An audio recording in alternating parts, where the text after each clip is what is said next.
Today's the big day. This dust collector hasn't been started in over 20 years, and today we're gonna fire it up.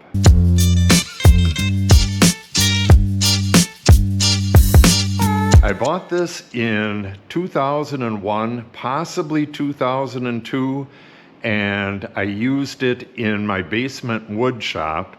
I built some pretty cool stuff with this, but we had to move and this got put in mothballs.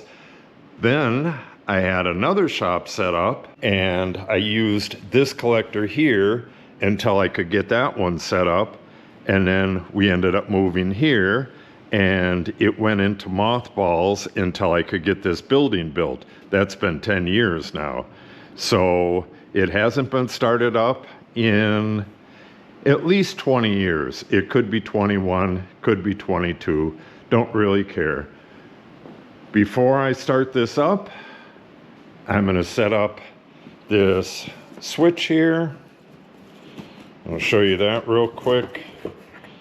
This is the iVac Pro, which is a 221. Got the remote there. So we'll get this set up, and the last few days I was working on this duct work. I got the unused ends plugged up. Everything's plugged up except for this one right here, which is going to be by the miter saw. And once we get this running, if it runs, I believe it will, we're going to test the CFM on that, and that'll be about it. I got to get this set up, and then I got to put the filter on, and we'll give it a shot. First, we're going to test this outlet.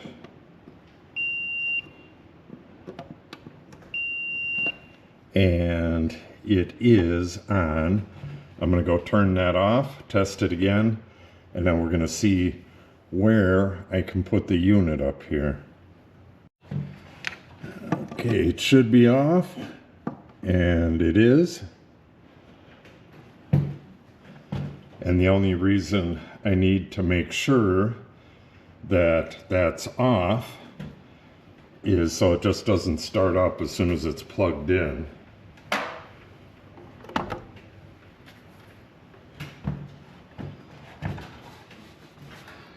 I got very limited, damn it.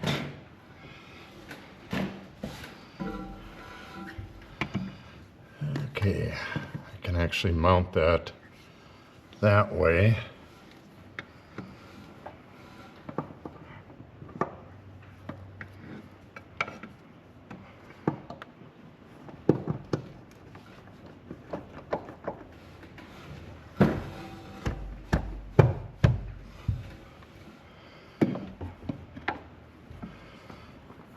All right.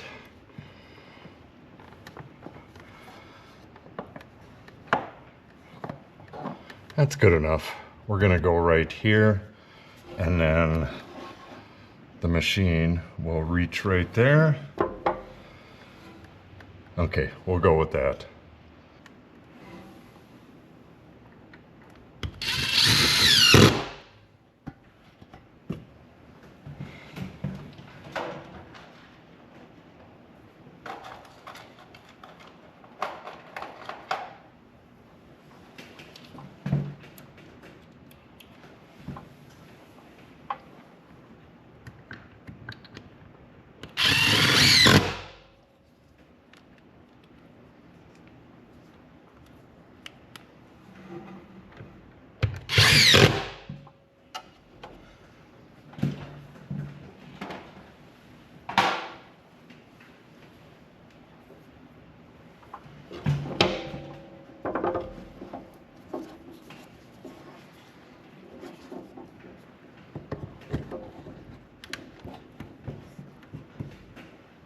Okay, it has auto, off, and on.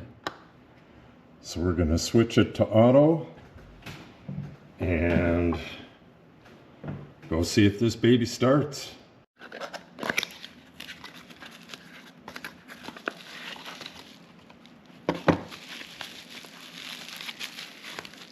Wow. Hopefully the remote isn't already in the on position. Nope. All right, here it goes.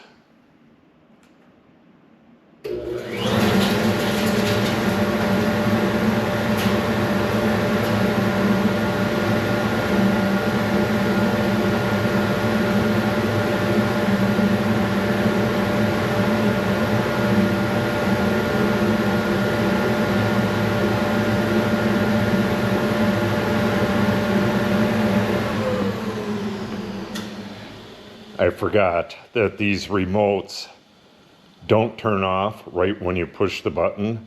They clear the duct out first, so it's got a delay. I'm not exactly sure how much the delay is. I was gonna put the filter on here and I forgot all about it and just ran it without it, but it ran just fine. All right. We'll just get a feel on this.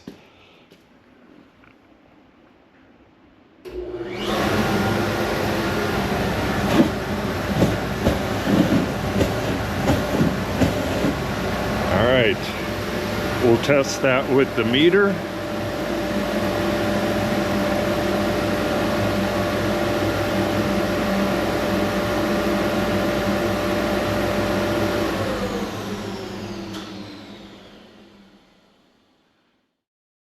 I believe I need to have this on feet per minute. I'll go check that after this brief little test.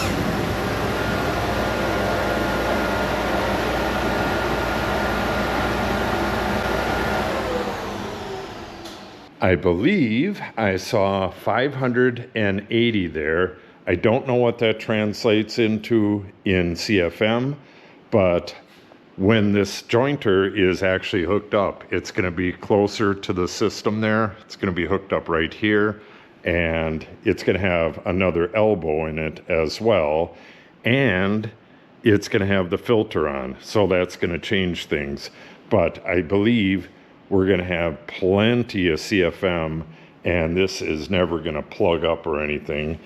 And this has a spiral cutter head on it, which I've never used yet, which is going to make things a lot easier on the dust collection system.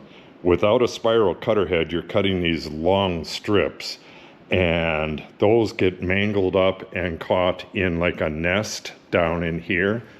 I've had that happen many, many, many times, and I would have to disconnect things and unplug it and open the door on the back and all that stuff.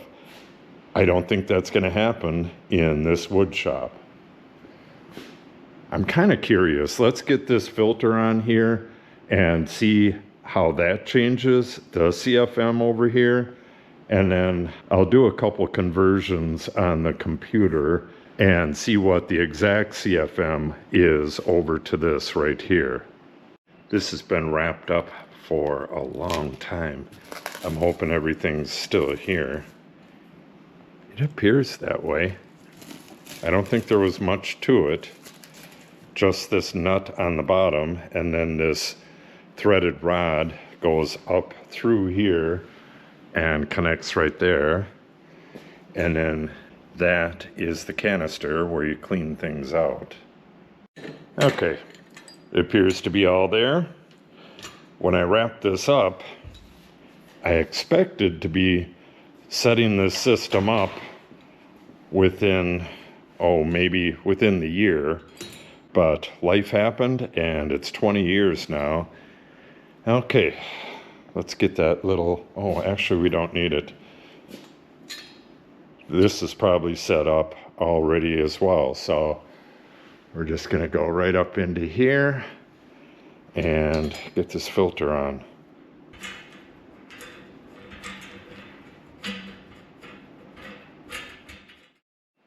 Okay, got the filter in place.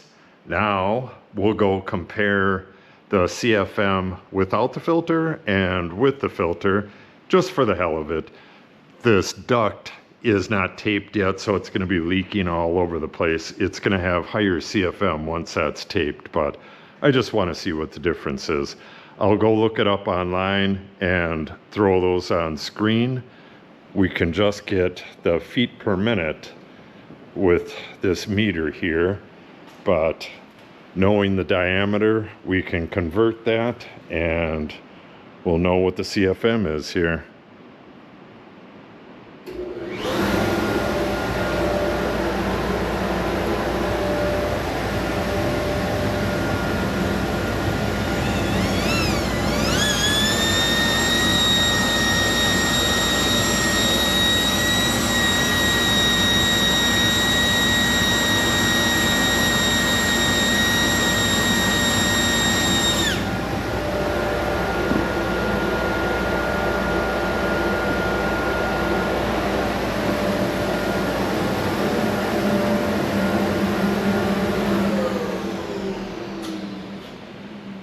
It looked like 520, but I'll have to see it online. I can't really see it from the position I was in, but it looked like 520.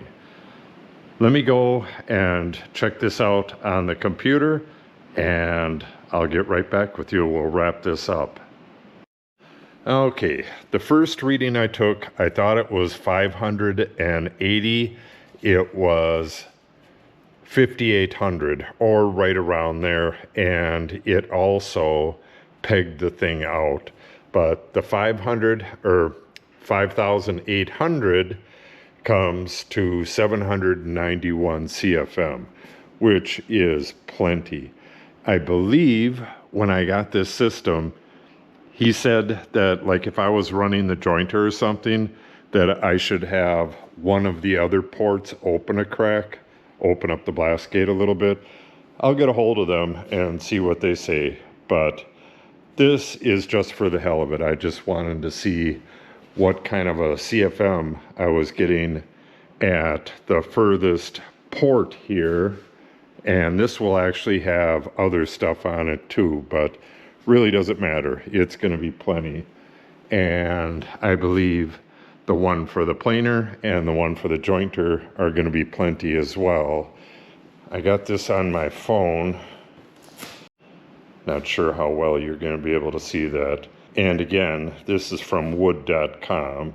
Circular saw includes table saw, radial arm saw, miter saw, 350 CFM. That's not going to be accurate because of the way I'm going to be hooking this up. I'm actually going to be hooking this up with both the main dust collection system and a shop vac with one of those silicone flaps on the intake. We'll get to that real quick in a different video, but here's all the CFMs, and the ones I'm most interested in are the jointer, and we have 7 to 12 inch, and they want 440 CFM for that. And the planer, this is, I believe this is a 15-inch planer, which would put us at this 785, but that's 14 to 20, and we're at 15. So it's probably going to be, I would guess, about 500 CFM. And this one is a lot closer to the collector. I did that on purpose so that I would have the most suction right at the planer. So I guess that's going to wrap it up. Oh, I have a decibel meter. We'll just measure the decibels right away as well. And I should point out that we're at 7 inches right here, all the way up through that elbow, and then it goes from 7 to 6, and then this is 5 here. So it's a 7-inch duct all the way up to where the drop is for the planer, where it turns to a 5. And then we have 6 going to the jointer. And as soon as you have the drop for the jointer, it goes 6 to 5, and then it goes down to 5 all the way to the miter saw here. Good, good, good. Let me get that decibel meter. We'll get a decibel reading, and then we'll sign off. Tomorrow, I'm going to be sealing up and finalizing all the joints on this, but I'm not exactly sure if I'm going to film that or not. Probably will, but not a whole lot of it. This is my first time using this, so there's a very good chance that I'm doing this wrong. We have about 48 decibels at the mini split there. And let's see what the ambient is.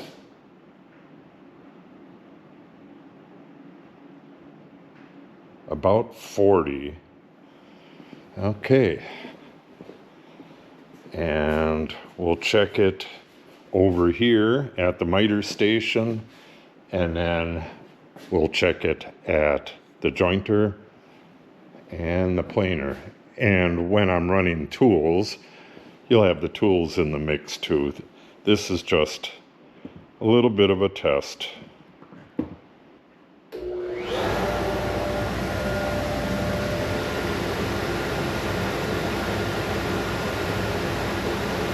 $68.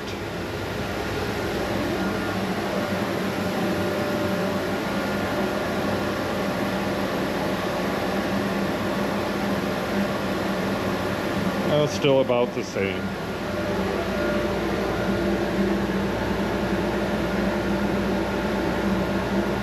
$72.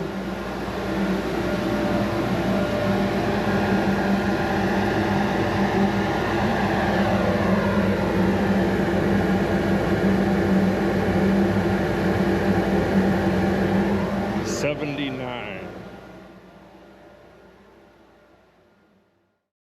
So the loudest it got was about 79 decibels. I believe the tools themselves are louder than that, but this was just an unscientific little test. We'll check it out once we get the machines running and they're connected to the dust collector. We'll see what the decibel level is with that. This is getting its Helix upgrade real soon, but before that, we're going to clean this all off, get it in place, hook up the wiring, which is only going to take probably an hour, and then we're going to do the drop and get this connected, and we will joint our first board really soon. I don't know if it's going to be this week or not because I have company coming over, but that should be real quick. All right, success. Real good success.